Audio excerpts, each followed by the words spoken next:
As we learned, nouns are again of two types, that is countable and uncountable. So what comes to your mind the moment you hear countable? Yes, you'll tell counting 1, 2, 3, 4, 5, right? And how about uncountable? We cannot count infinity, simple, right? But in nouns, there are certain rules wherein you will see the countable nouns coming under different category and uncountable nouns categorized in a very different way. So the simple and clear definition for countable noun is things that we can count.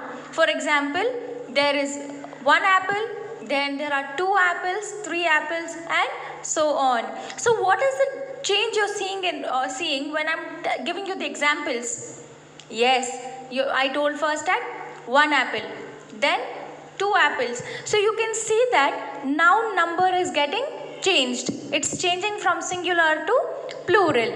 So let's come to the uncountable nouns and see how it is. So it's very clearly defined as things that we cannot count are called as uncountable nouns. So you will tell me, I will give an example, milk. You will tell, ma'am, we can count milk. But I have a question. Can you count how many drops of milk is present in 1 liter of milk? No, we cannot count. That is why liquids are categorized as uncountable nouns, because they are quantified. They are not countable, but we count them in the quantities like liters. Understanding? Yes. As you can see in the picture here, I gave an example of apples, the same picture. And then in uncountable nouns, you can see meat and liquid. Can you count the meat? Now don't tell me, ma'am, I can eat these many pieces. Pieces are different from what is present. We buy meat in kgs, but we don't buy meat in one piece. Understanding? Yes. Children, you tell me now, if you go to a grocery store and ask the grocery shopkeeper to give you, uncle, give me milks, or you'll tell, uncle, give me a liter of milk. Yes, it is sensible enough, right? You'll tell 1 liter of milk. You'll not tell milks. Understanding? You will never add s to uncountable nouns, because uncountable noun clearly says that we cannot count them, rather we can measure them. Understanding? There is difference between measuring and counting. So if you go to the shop, if you are buying 2 kgs of sugar, you will not tell, give me 2 kg sugars. That sounds very funny, right? You'll tell, give me 2 kgs of sugar. The sugar word remains singular, but the kgs, the quantity what is added, changes its number. We know there are determiners and articles, right? Which are the 3 articles? A, and the. So a and are indefinite and the is the definite article. So here we will just study about a and how they are used in countable and uncountable nouns. So what is the very first thing that comes to your mind the moment you hear the word, the article a? Yes, it denotes 1, and the article and denotes 1 again.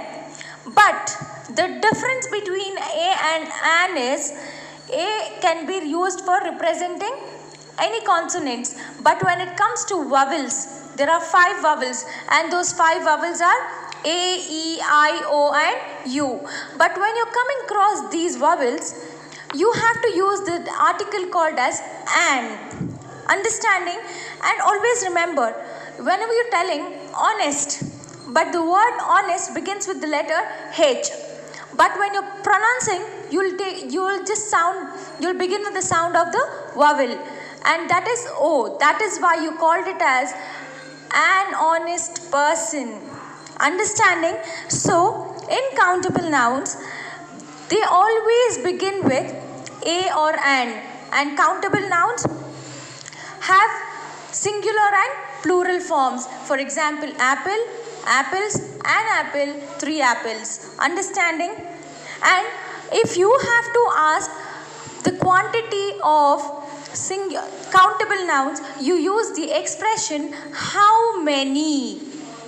For example, you brought apples from the market. So I will not ask to tell me the number of apples you brought. I'll ask how many apples have you brought. You will tell me I brought 5 apples. Understanding?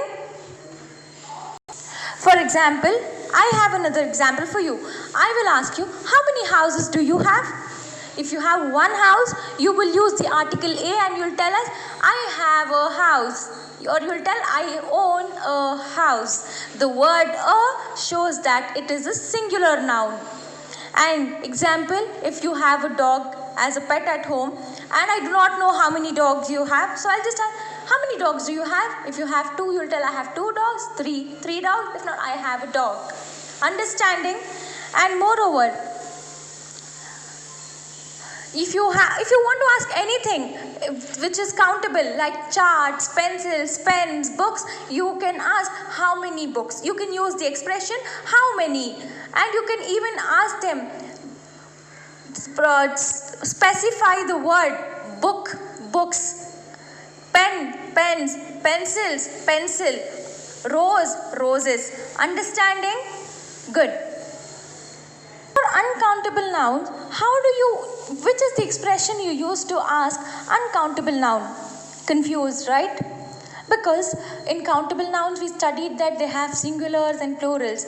But keep in mind, uncountable nouns are always singular by their terms.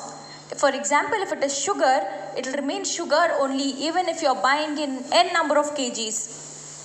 So here we use certain expressions like a lot of, much, a bit, a great deal.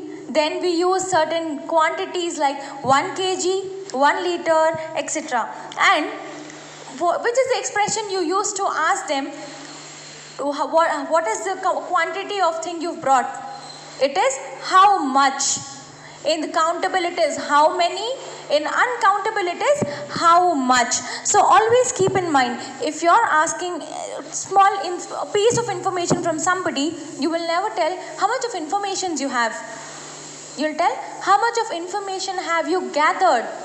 Have you collected a piece of information from the library? Yes, this is how you're going to ask. You will never tell informations and never add s to uncountable nouns. For example, you're buying powder. You will not go and ask the shopkeeper to tell, give me powders. That sounds funny, right? You'll tell, give me 1 kg of powder or give me half kg of powder. So you use the quantifiers called as kg. If it is liquid, you'll use it as liters. Are you all clear with this? Yes. So we've clearly got a picture about countable and uncountable nouns. So always remember, if you're asking any information related to countable nouns, use the expression how many.